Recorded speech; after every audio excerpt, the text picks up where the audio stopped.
Have you ever watched someone walk into a room and instantly command it?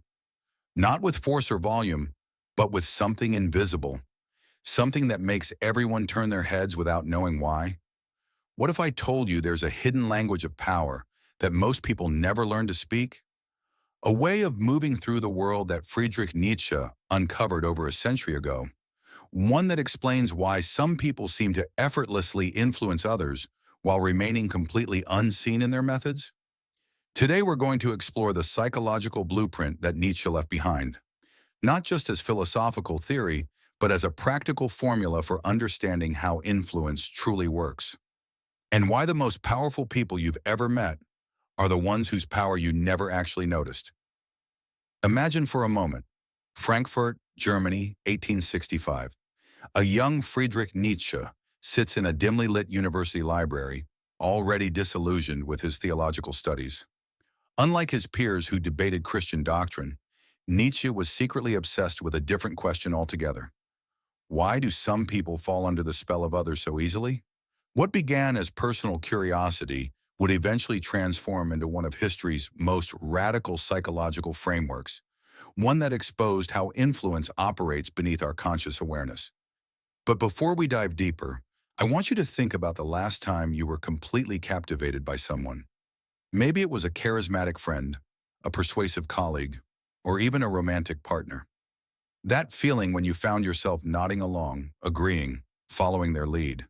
Not because you were forced to, but because something about them seemed to bypass your usual defenses. What was happening in that moment?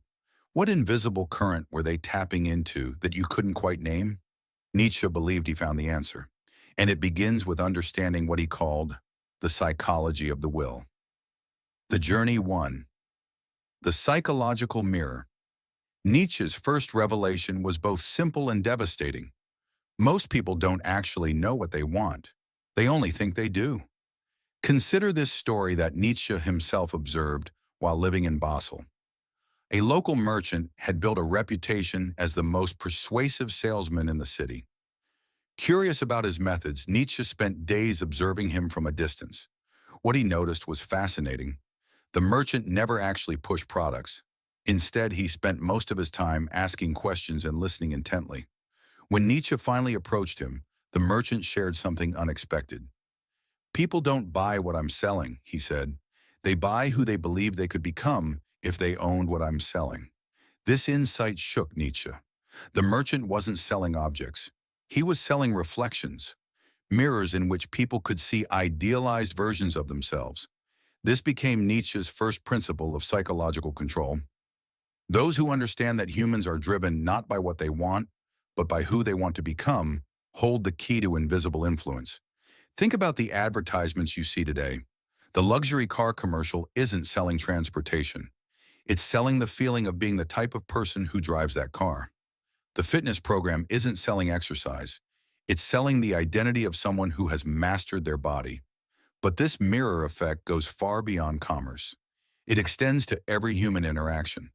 When someone makes you feel truly seen and understood, when they reflect back to you the person you aspire to be, they've already won half the psychological battle. They've created what Nietzsche called a resonance of souls, a connection that bypasses rational thought and speaks directly to your deeper identity drives. The irony: most people spend their lives trying to convince others of their worth through words, when true influence begins with becoming a psychological mirror, reflecting others' deepest aspirations back to them. But this is just the surface. The mirror is merely the gateway to something much deeper. 2. The power of strategic absence. Nietzsche's second insight seems counterintuitive at first glance. The most powerful presence is often created through strategic absence. Let me share a personal story that illuminates this principle. Years ago, I had a professor who rarely spoke during seminar discussions. While other faculty members dominated conversations with their expertise, she would sit quietly, observing. When she finally did speak, perhaps only once or twice per session, the entire room fell silent. Her words carried an almost mystical weight, not because they were particularly profound, but because of the vacuum she had created around them. What she understood, perhaps intuitively, was what Nietzsche called the pathos of distance. the psychological space that creates longing and attribution of value. We see this principle at work throughout history. The most revered religious leaders often retreated from society. The most desired romantic partners maintain an element of mystery. The most respected thinkers share only fragments of their ideas, leaving others hungry for more. Nietzsche wrote in his notebooks, "To make oneself scarce elevates. It is a law of seduction." But there's a crucial distinction here. Strategic absence isn't about playing games or manipulating through disappearance. It's about understanding the fundamental human tendency to fill empty spaces with meaning. When you withhold constant validation, opinions, and presence, you create a vacuum that others will fill with their own projections, often granting you qualities you never claimed to possess. Think about the last meeting you attended. Who held the most influence? Usually not the person who spoke the most, but the one who spoke at precisely the right moment, the one whose silence created anticipation rather than disinterest. This is what Nietzsche meant when he wrote that the most powerful person in the room is the one who doesn't need to prove they're powerful. They understand that oversharing diminishes impact, while strategic absence magnifies it. In a world of constant noise and oversharing, the strategic cultivation of absence has become perhaps the most overlooked source of psychological power. But absence alone isn't enough. It must be paired with something else, something that creates genuine internal conflict in those you wish to influence. 3. The tension of opposites. Nietzsche's third insight cuts to the heart of why some people captivate us while others, despite similar qualities, leave us unmoved. It's what he called the tension of opposites. Consider this observation from Nietzsche's time in Turin, Italy. He became fascinated by a local politician who seemed to hold contradictory positions on nearly everything, yet maintained a devoted following. The man could be ruthlessly logical in one moment and passionately emotional the next. He appeared both vulnerable and invulnerable, familiar yet mysterious. When Nietzsche analyzed this phenomenon, he realized something profound. Humans are not attracted to consistency. They're attracted to authentic contradiction. This politician's power didn't come from having a coherent ideology. It came from embodying the very tensions that existed within his followers, tensions they couldn't reconcile in themselves. Nietzsche captured this in his famous line, "The man of knowledge must not only love his enemies, he must also be able to hate his friends." What sounds like a mere paradox is actually a blueprint for psychological depth. Think of the people who've had the deepest influence on your life. Chances are they embodied contradictions that fascinated you. Perhaps they were both gentle and fierce, intellectual and intuitive, structured and spontaneous. Why does this create such magnetic pull? Because it mirrors the contradictions within ourselves that we struggle to integrate. When someone appears too consistent, too one-dimensional, our minds categorize them quickly and move on. But when someone embodies genuine tensions, when they can't be easily labeled or dismissed, they create what Nietzsche called psychological hunger. We keep returning to them, trying to solve the puzzle they present. This is why the most influential people throughout history have rarely been one-note personalities. They've been walking contradictions, capable of great compassion and strategic ruthlessness, profound doubt and unshakable conviction, serious depth and playful lightness. The formula is clear. When you embody complementary opposites rather than dulling yourself into safe consistency, you create an unconscious pull on others. You become not a simple answer, but a necessary question in their lives.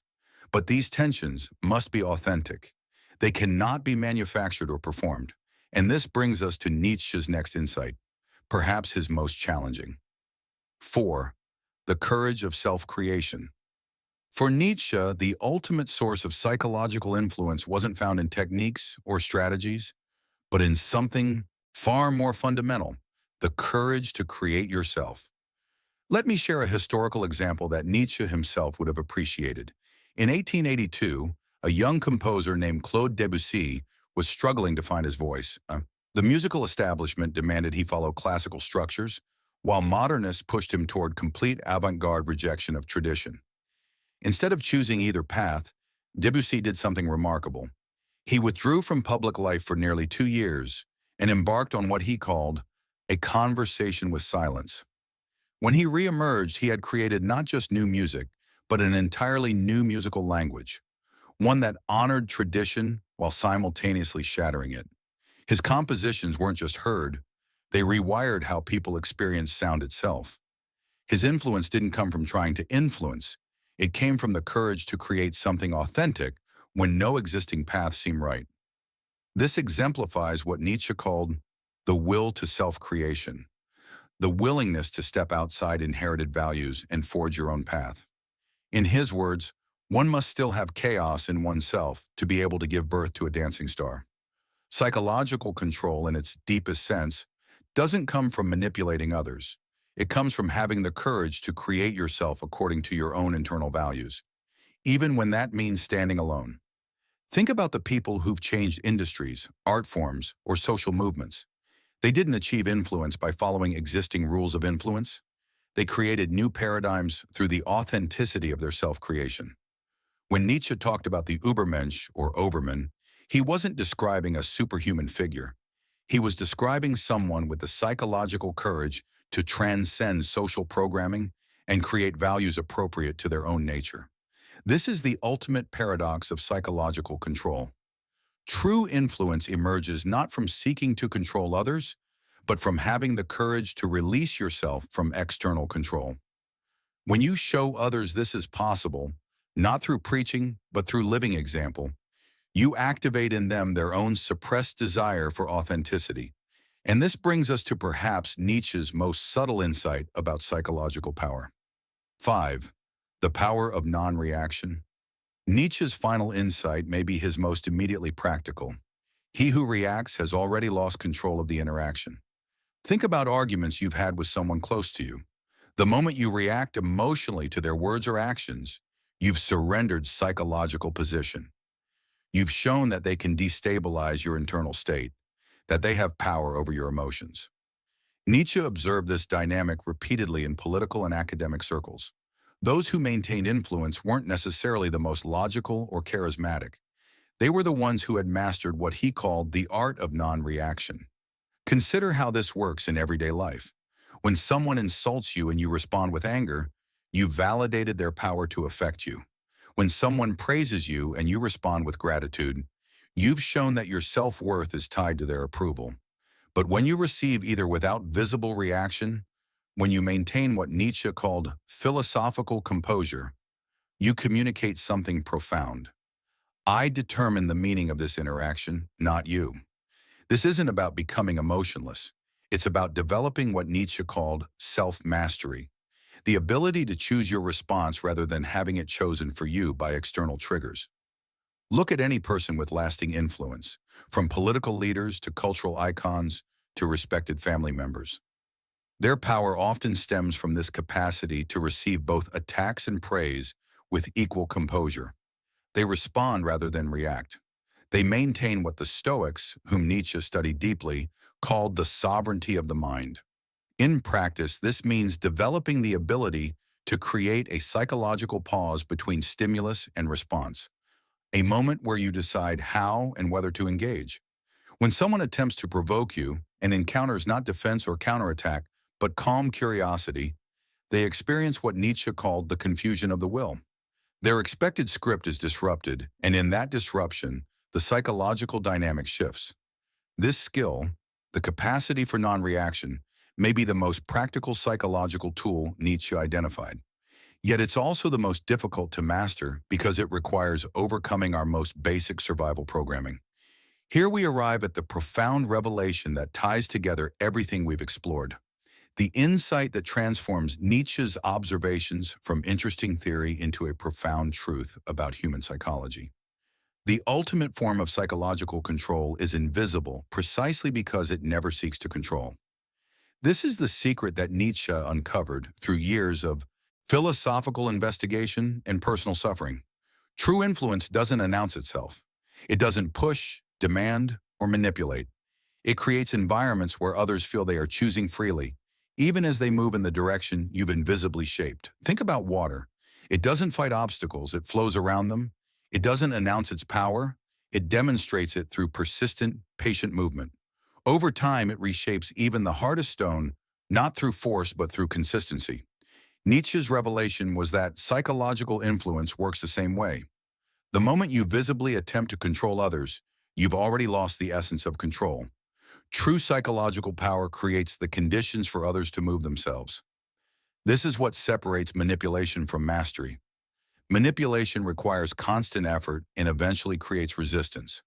Mastery creates an ecosystem where your desired outcomes emerge naturally from the environment you've shaped. When you truly understand this principle, everything changes. You stop trying to win arguments and start changing the grounds on which the argument takes place.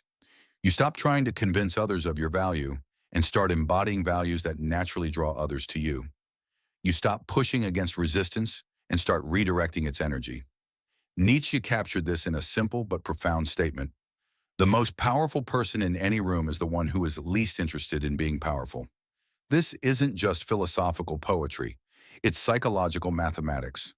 When your sense of self isn't dependent on controlling others, you gain the ultimate freedom to influence without attachment, the very state that makes lasting influence possible.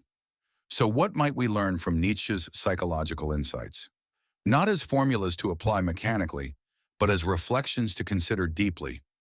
Perhaps true influence begins with the courage to be influenced, to remain open to growth rather than rigidly defending what you already believe. The person who cannot be moved cannot truly move others. Perhaps the most powerful question isn't, how can I control this situation?